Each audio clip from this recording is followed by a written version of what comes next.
Саламатсыздар ма, құрметті білім алушылар? Сіздермен бүгінгі өтетін дәріс сабағымыздың тақырыбы Қазақстан Республикасының конституциялық құрылымының негіздері.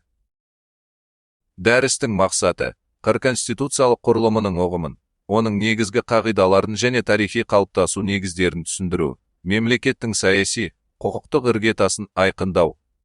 Дәрістің міндеттері: конституциялық құрылым ұғымын ашу, негізгі қағидаларын талдау, тарихи, құқықтық маңызын түсіндіру. Дәрістің өзектілігі: Қазақстан Республикасының конституциялық құрылымының негіздерін зерделеу мемлекеттің құқықтық, демократиялық және саяси жүйесін терең түсінуге, азаматтардың құқықтық мәдениетін арттыруға мүмкіндік береді. Дәрістің жоспары: бірінші сұрақ: конституциялық құрылыс ұғымы және оның мәні.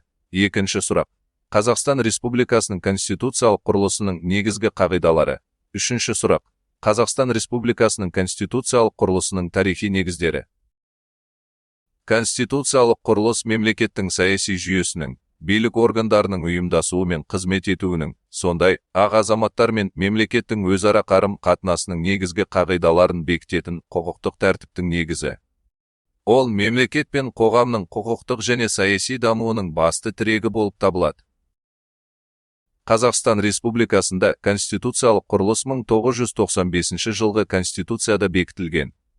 Конституцияның бірінші бабының бірінші тармағында Қазақстан өзін демократиялық, зайырлы, құқықтық және әлеуметтік мемлекет ретінде орнықтырады деп белгіленген. Бұл ереже мемлекеттің даму бағытын айқындайтын конституциялық құрылымның негізгі сипаттамасы. Сонымен қатар, конституциялық құрылыс ұғымына мынадай мазмұндар кіреді. Мемлекеттік биліктің қайнар көзі халық. Конституция 3-ші бап.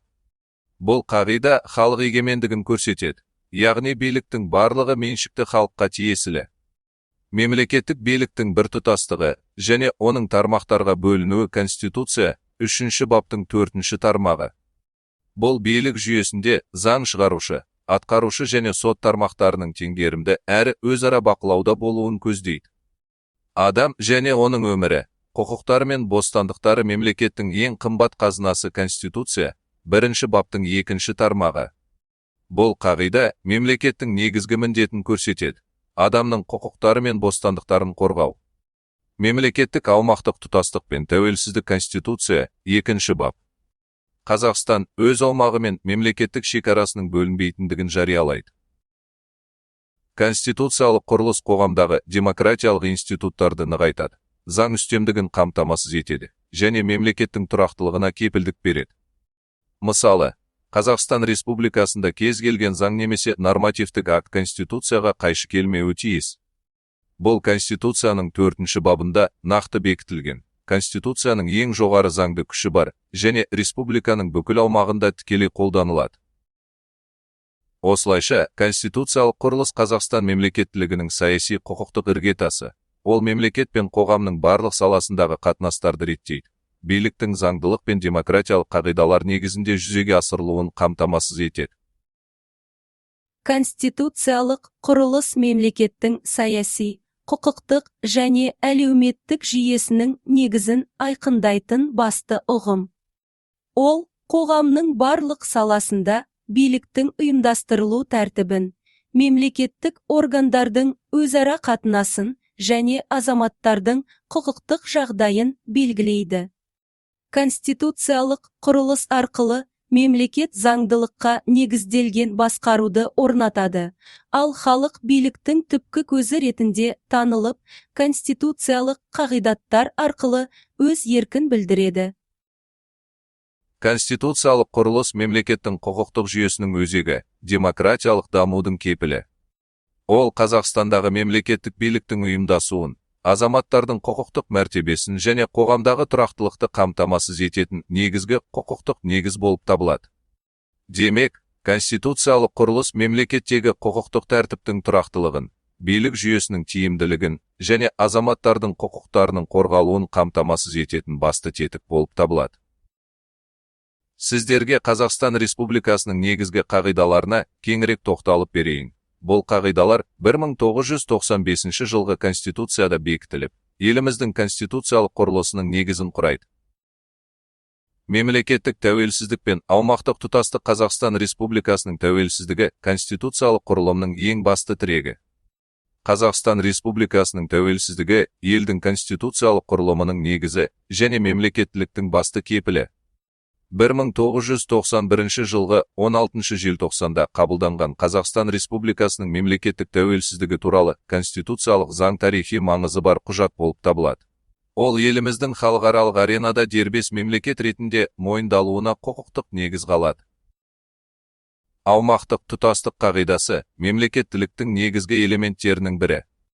Әрбір азамат елдің тұтастығын қорғауға міндетті. Конституция 36 бап. Мемлекет өз аумағын, шекарасын қорғауды, ішкі тұрақтылық пен бейбітшілікті сақтауды басты міндеттерінің бірі ретінде қарастырады.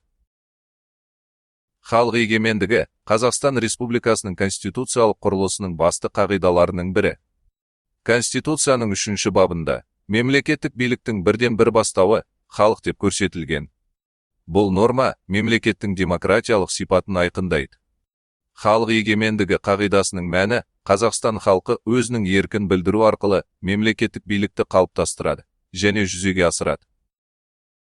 Қазақстан Республикасының Конституциясының 1 бабы еліміздің басты қағидатын айқындайды. Қазақстан Республикасы өзін демократиялық, зайырлы, құқықтық және әлеуметтік мемлекет ретінде орнықтырады. Бұл қағидалар Қазақстанның қоғамдық, саяси дамуының негізін құрайды. Олар елдің демократиялық жолмен дамуына, азаматтардың құқықтары мен бостандықтарын қорғауға, дін бостандығы мен әлеуметтік әділеттілікті қамтамасыз етуге қызмет етеді.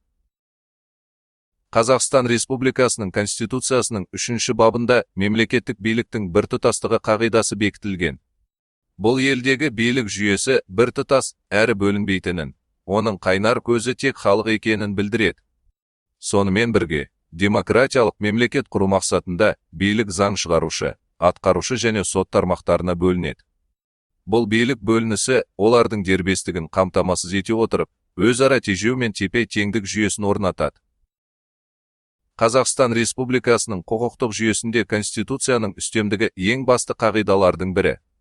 Конституция елдегі барлық заңдар мен нормативтік құқықтық актілердің негізі, олардың заңдылығын айқындайтын жоғарғы заң күші бар құжат. Яғни, кез келген құқықтық акт Конституцияға қайшы келмеуі тиіс. Егер қайшылық туындаса, Конституция нормалары қолданылады, ал сәйкес келмейтін ережелердің күші жойылады. Бұл құқықтық мемлекет пен әділеттіліктің кепілі. Қазақстан Республикасының қазіргі конституциялық құрылысы ғасырлар бойы қалыптасқан мемлекеттілік дәстүрлерінің, құқықтық нормалардың, сондай-ақ тәуелсіздік алғаннан кейінгі саяси, құқықтық реформалардың нәтижесі болып табылады. Конституциялық құрылым кездейсоқ құбылыс емес, ол қазақ халқының тарихи дамуының заңды жалғасы ретінде қалыптасты. Қасым ханның қасқа жолы ғасырдың соңы мен ғасырдың басында Қазақ хандығын басқарған Қасым хан 1511-523 енгізген алғашқы қазақтың құқықтық жүйесі. Ол қазақ қоғамының әлеуметтік, саяси, құқықтық қатынастарын реттеген әдет, ғұрып заңдарының жинағы болып табылады. Қасым ханның қасқа жолының ерекшеліктері, қазақ тарихындағы алғашқы кодификацияланған заңдар жиынтығы. Әдет, ғұрып құқықтарының негізінде жасалған. Қоғамдағы тәртіпті нығайтып, ел бірлігін сақтауға бағытталды. Қасым хан тұсында қазақ хандығының аумағы кеңейіп, саяси тұрақтылық орнады. Сол себепті заңдар жүйесі мемлекет бірлігінің тірегіне айналды. Заңның негізгі 5 тарауы болды. Бірінші мүлік заңы жер, мал, мүлікке қатысты қатынастарды, меншік дауларын реттеді. Екінші қылмыс заңы кісі өлтіру, ұрлық, тонау, шабуыл жасау сияқты қылмыстарға жаза белгіледі. Үшінші әскери заң ел қорғанысы, әскери міндеткерлік, жауынгерлердің тәртібі туралы нормалар. Төртінші елшілік жоралары, халықаралық қатынастар, шетелдік елшілерді қабылдау ережелері. Бесінші жұртшылық заңы той, мереке, ас беру, дау-дамайларды шешу рәсімдері, қоғамдық қатынастарды реттеу. Қысқасы, Қасым ханның қасқа жолы қазақ мемлекеттілігінің конституциялық дәстүрінің бастауы, қазіргі конституциялық құрылыстың тарихи тамыры ретінде бағаланады. Бұл қазақ тарихындағы алғашқы жүйеленген заңдар еді. Кейін оны Есім ханның ескі жолы толықтырды. ал 17 ғасырдың соңында Тәуке хан 300-дің билерімен бірге 7 жарғыны қабылдады. Тарихи өлшеммен алғанда қысқа кезеңде 1937-1995 Қазақстанда 4 конституция қабылданды. 1937, 1978, 1993, 1995. Бұған дейін 1926 жылы Қазақстан Конституциясының жобасы әзірленген, бірақ заңды күшіне енбеген. 1911 жылдың 13 маусымында Петерборда тұңғыш рет қазақ халқының профессионалды конституциясы, қазақ елінің уставы жазылды. Авторы үлкен оқымысты, реформатор, демократ Барлыбек Сырттанұлы. Құқықтық құжат Алаш ұранды қозғалысының көсемі Әлихан Бөкейханның тікелей тапсырмасымен жазылған. Ұлт азаттық қозғалыстың маңызды кезеңдерінің бірі Алматы маңында өткен Ұзынағаш съезі еді. Съез шешімімен халық сенімін арқалаған Барлыбек Сырттанұлы Петерборға барып, орталық билік өкілдерімен келіссөз жүргізді. Қайраткер Әлихан Бөкейханның пәтерінде отырып, бір түнде еуропалық үлгідегі жаңа заң жобасын дайындады. 15 маусым күні бұл жобаны Думаның қарауына ұсынып, ресми тіркеткен.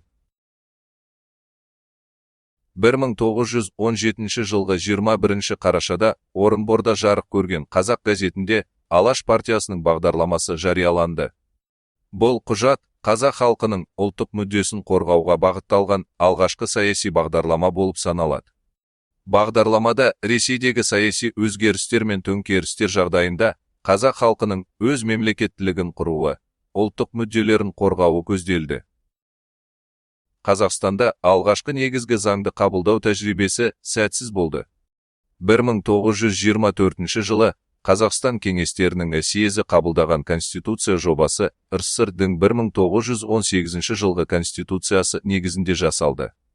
1926 18 ақпанда КСК оны соңғы нұсқа ретінде қабылдап, РСФСР-дің бүкілресейлік орталық атқару комитетіне бекітуге жібергенімен, ол қаралмай қалды.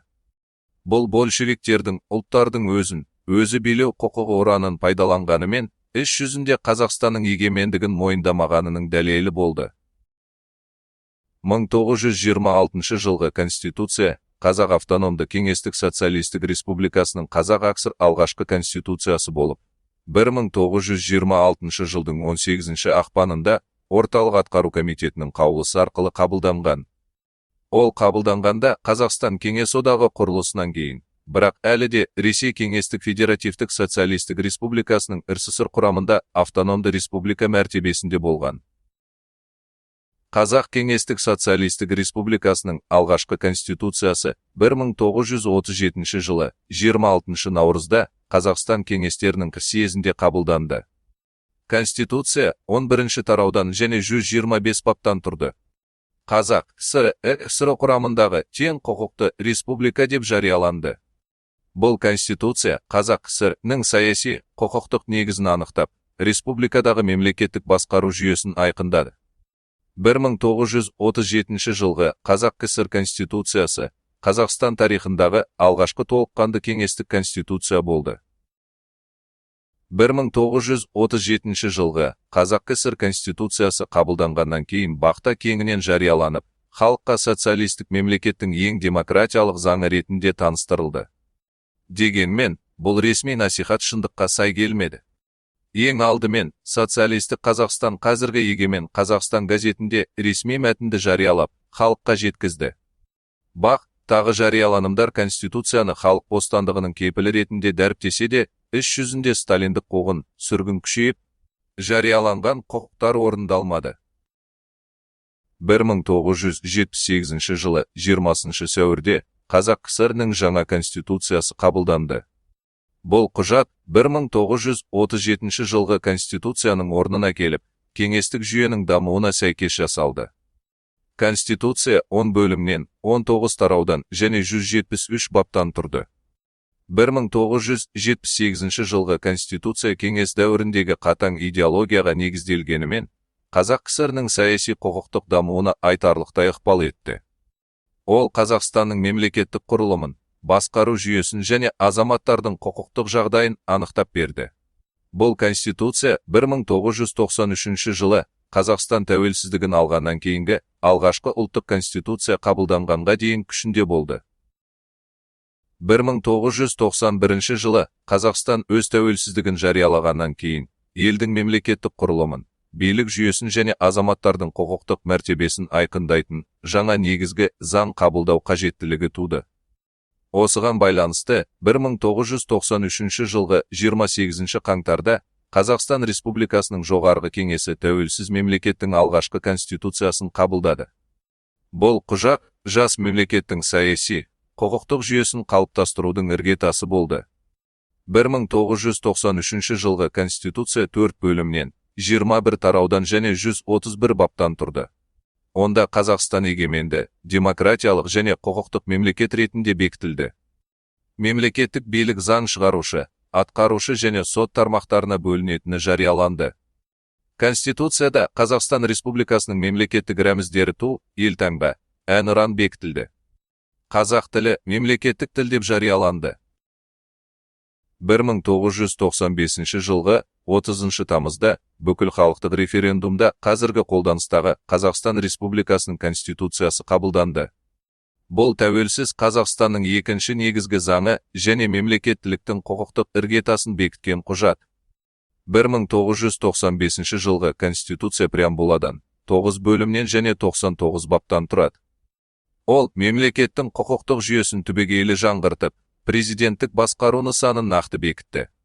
Президент, мемлекеттің басшысы әрі жоғары лауазымды тұлға ретінде саяси жүйеде шешуші орын алды.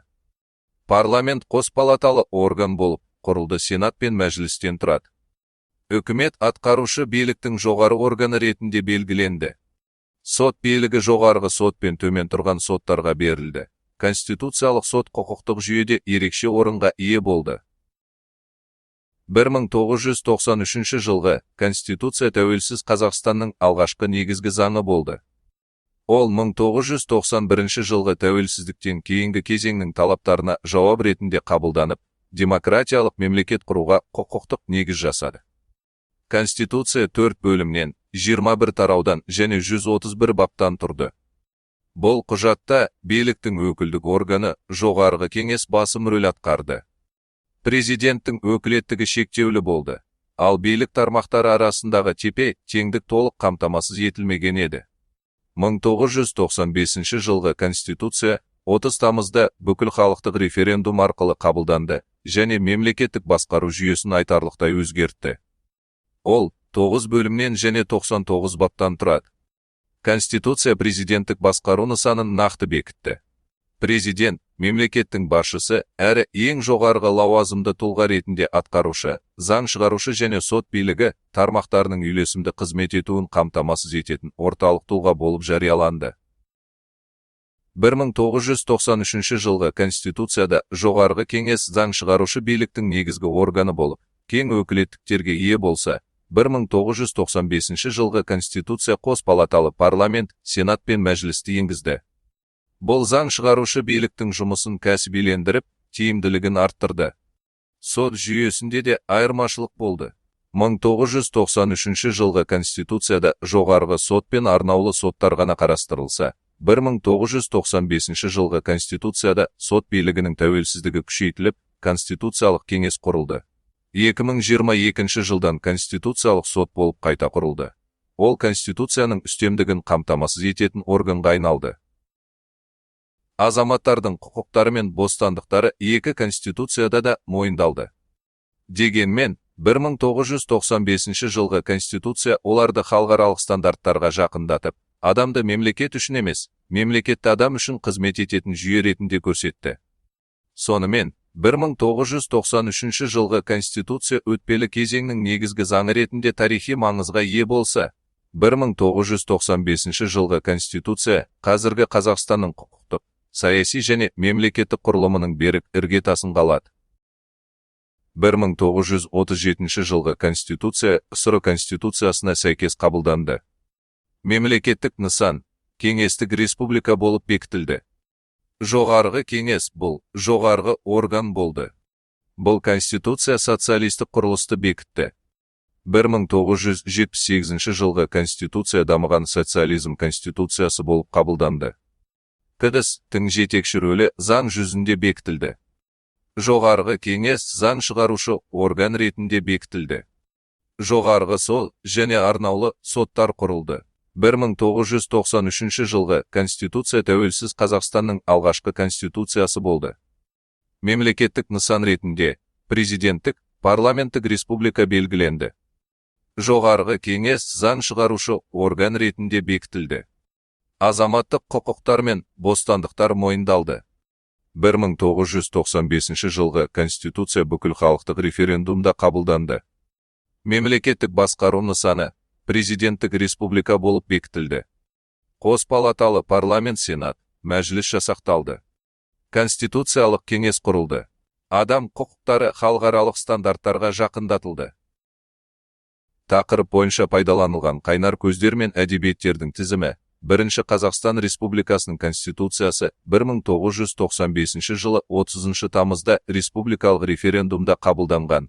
Екінші Қазақ СС-ның мемлекеттік егемендігі туралы 25 қазан 1990 қабылданған декларациясы. Параграф ақпараттық жүйесі. Үшінші Қазақстан Республикасының мемлекеттік тәуелсіздігі туралы Қазақстан Республикасының конституциялық заңы. 1991 жылғы 16 желтоқсан. Параграф ақпараттық жүйесі. Төртіншісі. Иманбердиев Қазақстан Республикасының конституциялық құқығы. Шымкент, 2018. Құрметті білім алушылар, назарларыңызға рахмет. Тақырып бойынша қандай сұрақтарыңыз бар? Сіздің сұрағыңыз